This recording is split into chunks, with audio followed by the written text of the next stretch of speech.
Nous allons maintenant illustrer le déroulement d'une extraction liquide-liquide en procédant à l'extraction de la caféine à partir d'une infusion de thé.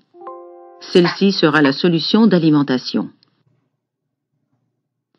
Elle a déjà été conditionnée pour en retirer les fibres de cellulose, les tanins et des sels d'acides organiques. La caféine est environ 9 fois plus soluble dans le dichlorométhane que dans l'eau.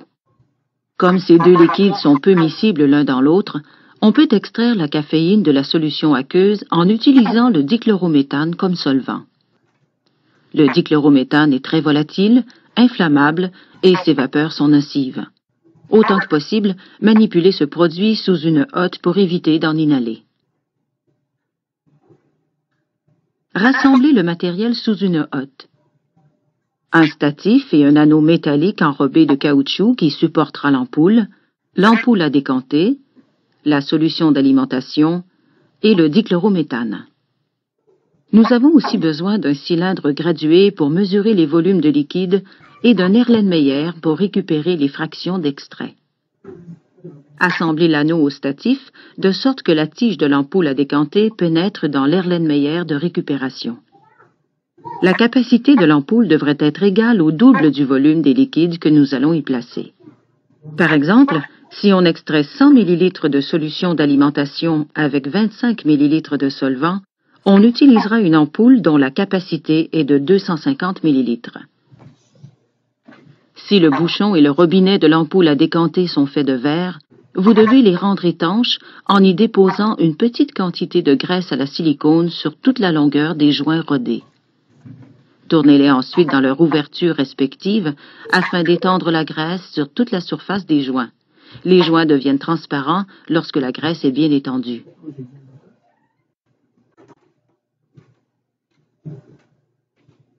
N'oubliez pas d'insérer la rondelle de fixation. Cependant, vous n'avez pas à graisser les joints lorsque le bouchon et le robinet sont faits de téflon. Avant de procéder à l'extraction de la solution d'alimentation, faites un essai à blanc pour vous familiariser avec la manipulation de l'ampoule à décanter.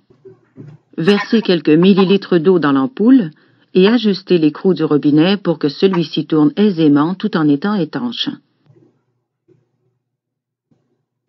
Mettez le bouchon en place et retirez l'ampoule du support en évitant de heurter le robinet sur l'anneau. Placez votre index sur le bouchon pour le retenir en place et retournez l'ampoule pour diriger la tige légèrement vers le haut. Ouvrez ensuite le robinet avec votre main gauche.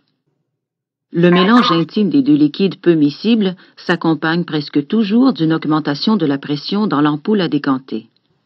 Vous devez retenir le bouchon fermement en place et ouvrir le robinet sans tarder pour éviter que les liquides ne s'échappent par le bouchon.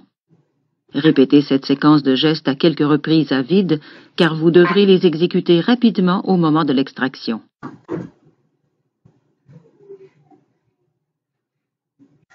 Nous allons maintenant procéder à une première extraction.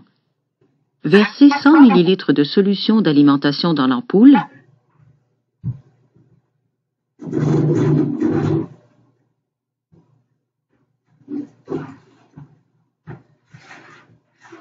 Puis 25 ml de solvant.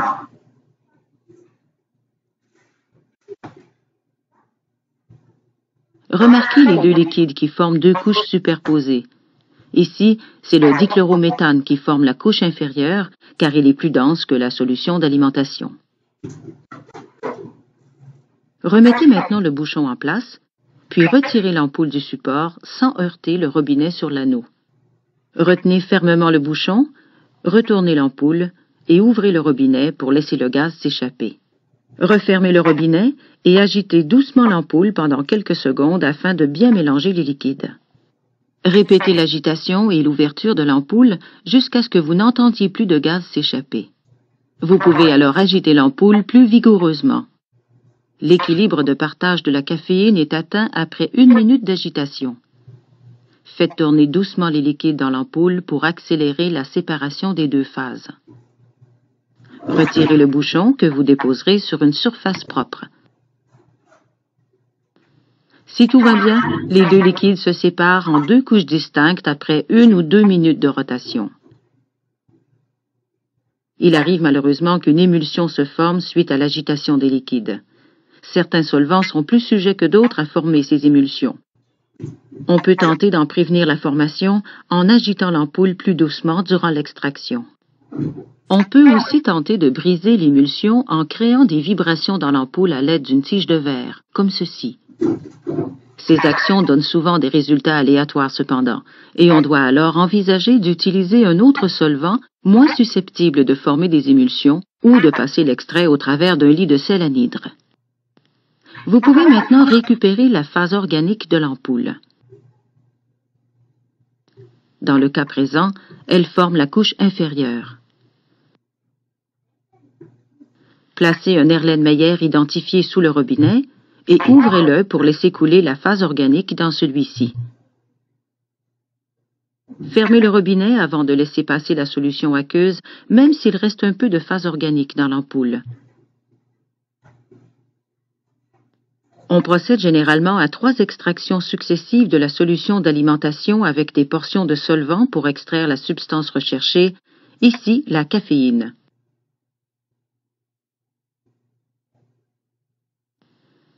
Si le solvant d'extraction est bien choisi et si la solution d'alimentation est adéquatement conditionnée, 3 extractions suffisent pour extraire plus de 95% de la substance qui nous intéresse. Si le solvant est moins dense que la solution d'alimentation, il formera la couche supérieure dans l'ampoule à décanter. Dans ces circonstances, on récupère d'abord la solution d'alimentation dans un bécher, puis on laisse couler l'extrait dans un Erlenmeyer.